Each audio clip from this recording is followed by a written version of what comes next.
Hello, everybody, and welcome. Thank you for joining us. I have Neal here, and he and his wife, Andrea, are the owners of Uncorked Inspiration. If you haven't heard of them before, they are a paint and sip. Here is one of the paintings that I have done in the past with some of my girlfriends that I thought I would share with you guys. And watching their business on Facebook, I think they were one of the first that I saw that really began to pivot when the coronavirus pandemic started in Manhattan. They first started with having take-home kits where people were able to come in and take them home. And now that we are on stay-at-home orders, they are even offering delivery. So I thought this could be really beneficial for you guys to hear from a business and a business owner who is local to Aggieville. So Neal, why don't you introduce yourself, a little bit more about you, your wife, Uncorked Inspiration, and how you kind of became business owners. Thanks, Arlena. And again, my name's Neal, and I'm just glad to have this opportunity to talk with everyone. My wife and I started this business back in 2015, and it was that was when we formed our LLC. Although we had kind of started doing this as a pop-up type of business where we would go to bars and bar and grills, places like Tallgrass Tap House and stuff like that. And we would offer the paint and sip along with gift certificates to the place that we were going at the time. It was really kind of accidental. Andrea and I went to a paint and sip at Straight Up back probably maybe a year after they had opened. And as we were leaving, I said, I think I could do this. And Andrea, I think she has her own story for that because it's kind of like her idea too. And I can't always remember exactly who said what first, but we both did end up deciding to do this on a limited scale. And I think that was probably what drew her in, because I have always had a ton of business ideas. I always wanted to do different things, start my own brewery, maybe own an art studio or a gallery or, whatever. And so, it was always some weird idea that I was coming up with. And she was all like, nope, nope, nope, nope. And then when we talked about this, she was like, well, that could work. And so that's how we started. We grew the business fairly conservatively and fairly slowly. So we would do the pop-up events probably for about a year. And then we kind of took a break from it, and we did some crafty stuff where we were taking stuff to craft shows and selling it, just to kind of do as a side hustle, as they call it. After a little bit of that, I always tease people and say, yeah, Andrea got tired of carrying the rocks, because I was painting rocks at the time, and that's what we were selling. And so she got tired of carrying them to the craft shows. And so we started up again, but this time we decided to work in a co-working space owned by Darren Miller called the Ironclad. And so what was nice about that is we didn't have the overhead of a lease. And it gave us an opportunity to have a venue where we were constantly, doing paint and sips every weekend, and it allowed that flexibility, but to not have to pay, $2,000 a month for a building space. After about a year of that, we kind of started looking. We had talked to the SBA here in Manhattan down at the Chamber of Commerce. And one of the questions that they asked us was, well, what would you do if you could find the right space right now? Because we've always been against taking out loans and stuff like that. We definitely like to work with cash. And Andre was kind of like, well, yeah, I don't know. I don't think we'd do that. But then I got to thinking, well, why not? If we can figure out if we're covering our expenses just to kind of get this going in our own location, why not give it a shot? And so I actually started looking for properties around town. We did end up with one on 4th Street, which is where I think you might have done the Sloth. We liked that. The lease was relatively reasonable, but we weren't getting a lot of foot traffic. We got a lot of ticket traffic where they're coming, they're buying the tickets beforehand, and we would open 3 days a week, basically Friday, Saturday, Sunday. But I was hoping for something a little bit more scalable, something that we could add to. And a friend of mine basically sent me a photo from the Straight Up Facebook page that said that Straight Up was for sale. And my wife, she said, well, why don't you see if Delanne would be willing to sell the contents, sell her inventory, like the canvases, paints, and stuff like that. So I emailed Delanne and I said, how much, just on a lark, how much are you asking for it? And when she told me, I was like, oh, okay, well, maybe we could do this. And so I got to talking to Andrea about it. And as she tells it, I pressured her into it. But we did end up buying Straight Up. And that was in November of 2019. And as we started building that business, we were learning on the job because we had to take on ceramics, the learning to fire a kiln, stuff that I knew how to do from past, like, but way past, like when I was in high school. So I had to kind of relearn some of the stuff. And so that was a challenge. Andre had to learn about having employees and all the different things that you have to do for that. The way that you pay taxes and the way that you pay for unemployment insurance, and just everything was a new learning experience for us. And so it was a little bit scary at first because literally November and into December was just trial by fire. We had so many people coming in and so many people doing ceramics, and we felt honestly like we were treading water, and just barely keeping our noses above the surface. Then you get into January, February, and we start feeling like, hey, I think we've got this down. We're starting to really do a good job here. And we were going into March, and we were going to have some awesome things with the university, with some of the Greek organizations, for Mom's Day. And next thing you know, COVID-19. And you guys know that story. So March was literally the longest month ever. And it sucked because we didn't know what we were going to do, because when you've got a business where it's very social, very people to people, being in close quarters, you can't do that. And so I think we were fortunate in some of the things that we were already doing that did allow us to kind of pivot and turn things around into more of a delivery style business. I guess before you get any more into your pivoting, you mentioned how you kind of slowly scaled the business. So I think this is probably an important part where we tell our students that you and your wife both also work full time and balance owning a business, correct? Yes, And that's so correct. how has that looked like, especially you mentioning trial by fire, treading water the last couple of months? What has that transition really looked like? It's been interesting. We always, had felt like it was a second job, because when we were down at the studio from Friday through Sunday, and sometimes Thursdays and sometimes other days of the week, it's not just those few hours that you're at the studio doing the paint and sip. There are the hours dedicated to, creating new paintings, doing the bookkeeping. And for both of us, it was like adding on another full-time job, because during one weekend, we'd probably easily put in 40 hours, just because there was just so much time overhead that we had to do. So that part of it was already a challenge. And then going into this, where we're now having employees, we're having a space that's about twice as large. Plus we had to move everything that we had down at the old location. And then of course we were still paying lease. And finally we were done with that, and we'll be done with that here at the end of April. So thank God for that. But that was probably some of the hardest work we've ever had to do, just all the hours that we were investing in the business, and then throwing ourselves into owning a new business that was established, and relatively popular, and just there was even a learning curve to that, because even though we knew what we were doing, we didn't know everything about what needed to be done with the new business. Yeah. And I think that's great insight for our students. I have what we kind of talked about in the beginning of this as, what I would coin a side hustle. And that's kind of my personal experience with entrepreneurship. And I feel the same way. I think every time you think you have the balance down, something else pops up. And obviously COVID-19 is a huge, huge hurdle for local businesses. So I think now would probably be a great time for you to tell us a little bit more about what you were already doing that allowed you to easily pivot, as well as expanding on you mentioning that it's a social business. You're in close quarters. You obviously have great relationships with your customers. You have a great sense of humor when you're teaching, because we've seen that personally. So how are you maintaining those relationships outside of being active on social media? And that is, I think social media has been the key. At this point, just being able to stay in touch through our web or through our Facebook page, that's probably been the major source. Probably the main thing we did, we started with the take-home kits.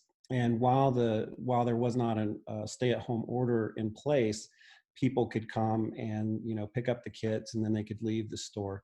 Once the stay-at-home order was put into place, we had to basically go to kind of an all online orders and no contact delivery type of system. And so since we were already putting these kits together and we were doing the videos, that was probably the easier pivot. Secondarily, I think, we were in a good position because I do web development for K-State for Global Campus.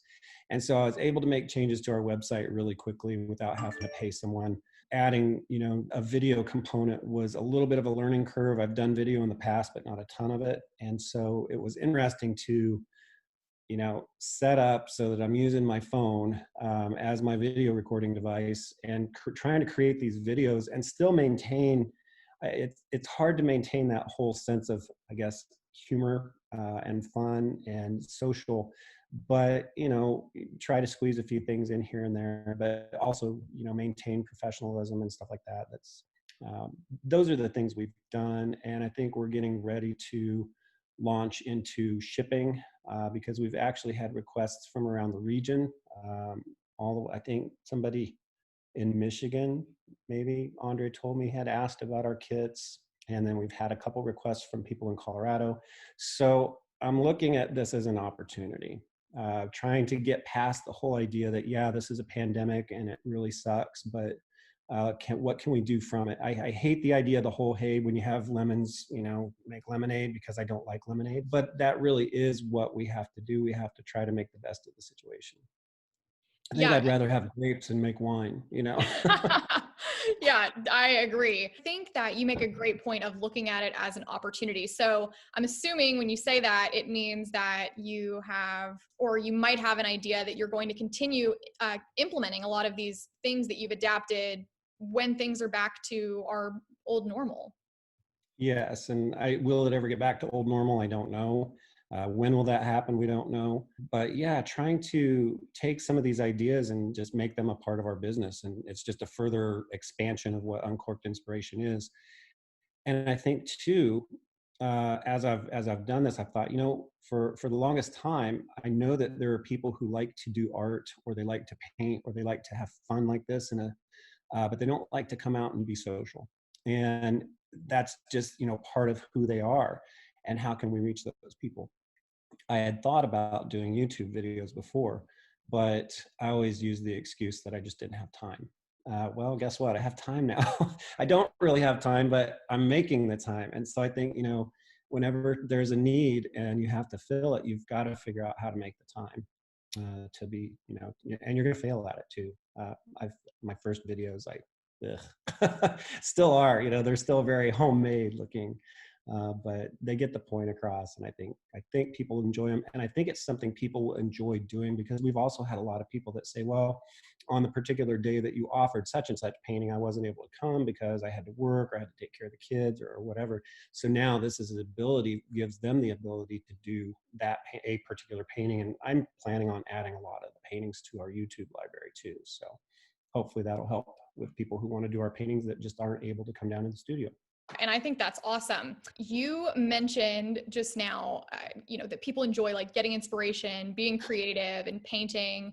Have you always been artistic, or is this something that kind of developed over time? Yeah, I'm formally trained. My degrees from K-State are in art. I have a degree in drawing, and I have a degree in graphic design and illustration. And then my master's degree is in digital communication, which is basically like graphic design in a digital environment. So, encompassing web and video and stuff like that. So that's my formal training. And I've been doing art since I was little. I mean, I literally watched Bob Ross on PBS when I was a kid, just to learn to do different painting techniques. And throughout junior high and high school, I was heavily involved in the arts. So yeah, it's definitely in my nature. So I think it's part of my DNA. Yeah, that's awesome. It's something that you always mentioned, wanting to be an entrepreneur, kind of thinking of these business ideas, but never taking the plunge. And so I totally agree that while I think entrepreneurship is something that can undoubtedly be nurtured and you can develop the skill set, it's also for a lot of people something that an itch you just can't scratch. You can't get rid of it. But with that being said, what do you think the hardest thing with entrepreneurship was for you? You mentioned taxes and insurance and having employees. And there's a lot of things that regardless of how much you learn about it in a book or, from the SBA, it's still difficult when you're doing it yourself. So what do you think the most difficult part of that was? Oh gosh.